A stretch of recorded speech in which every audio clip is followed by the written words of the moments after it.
Twin fans, it's time to help you have the best National Parks Week. My name is Micah Meyer. I'm a National Parks expert and Schwinn ambassador who's here to answer the questions you submitted about the best place to take a Schwinn and hit one of our national parks.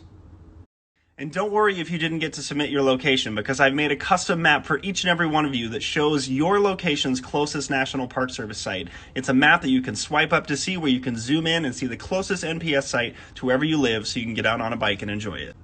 For each of my recommendations, if you want more information, I'm going to add a swipe up link to a page that not only has that interactive map, but also has links to each of the sites I recommend. So if you need to go to the official NPS site or want to see this map to see how close it is to where you live, swipe up when you have the option to do.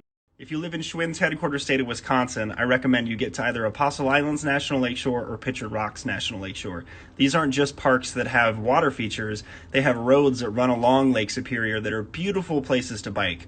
So you can head out there on either a scooter or a bike, get out in the sun with beautiful lake views, and enjoy our national lake shores on Lake Superior.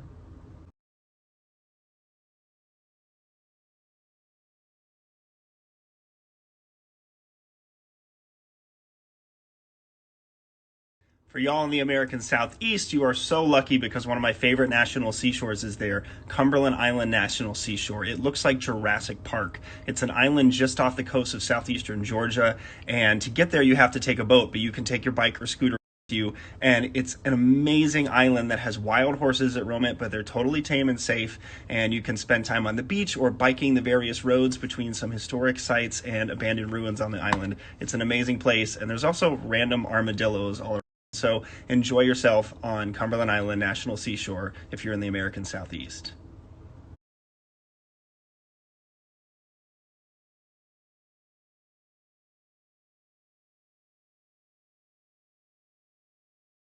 On the opposite end of the country, up in Seattle, you also have an amazing island or islands that you can go out to. The San Juan Islands National Historical Park is made up of a number of islands that you can reach via ferry from Anacortes.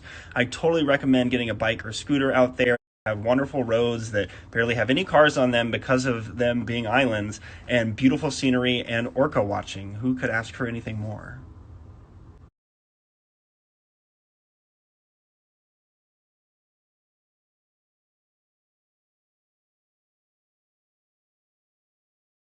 Even if you're in Manhattan, New York, one of the most urban places in our country, there is a great nature-based place you can get out on a Schwinn very close by, and that is Governor's Island National Monument. A short ferry ride from the southern tip of Manhattan. This is an island that is basically nature in the middle of New York. It is a bunch of old military barracks, but you can bike around them, and there's tons of green grass, so go spend a day in the park and riding a Schwinn around it as well.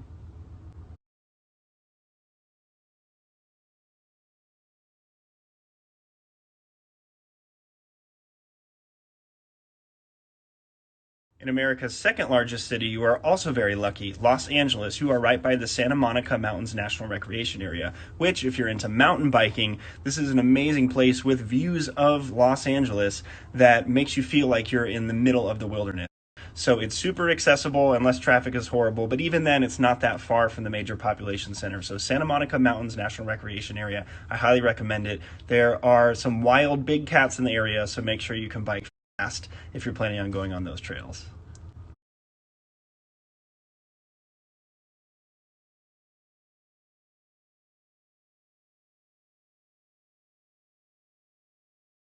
If you're in or near Virginia, you're at a great launching point for the Potomac Heritage National Scenic Trail. This goes from Virginia into Washington, D.C., all the way up to Pennsylvania, depending on how much riding you feel like doing. You can turn around at any point you want.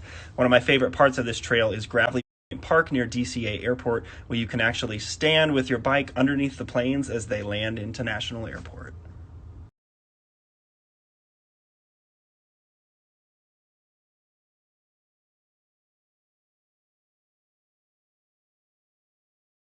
In northeastern Tennessee, you might be guessing I'm going to say Great Smoky Mountains National Park. However, if you go a little further south to Chattanooga, there's the Chickamauga and Chattanooga National Military Park, which has sites scattered all throughout the city. So you can spend a whole day going from place to place, stopping for food or drinks along the way, and you can end with an amazing view at sunset over the entire city and river of Chattanooga.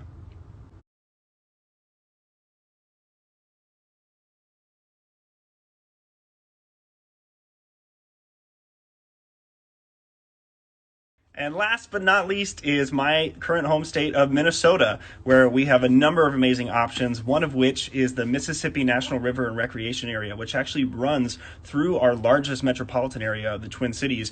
You can ride your bike all along the pathway down past the river through Minneapolis and through St. Paul. You might see me on my bike as I'm training for my Bike Across Oregon on these same paths. If you're really adventurous, go up to Voyageurs National Park, where there's a lot more mountain biking and dirt biking that you can do versus city paved roads.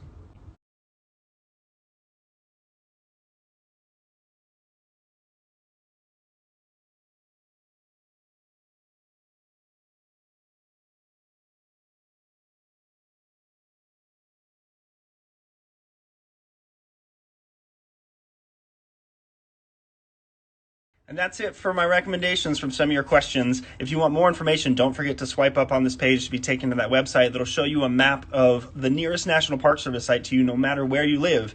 And if you love bike adventures, join me on my Instagram page, because over the next few months, I will be training for and completing a bike across the entire state of Oregon with my Schwinn bike. I'm super excited to take you all along on that journey, so I hope to see you there. Last thing, the vast majority of the parks I recommended have no entry fee, which means you can get out there and spend a day on your bike or scooter or whatever Schwinn product you enjoy for free. Get outside, enjoy some nature, and enjoy this year's National Park Week.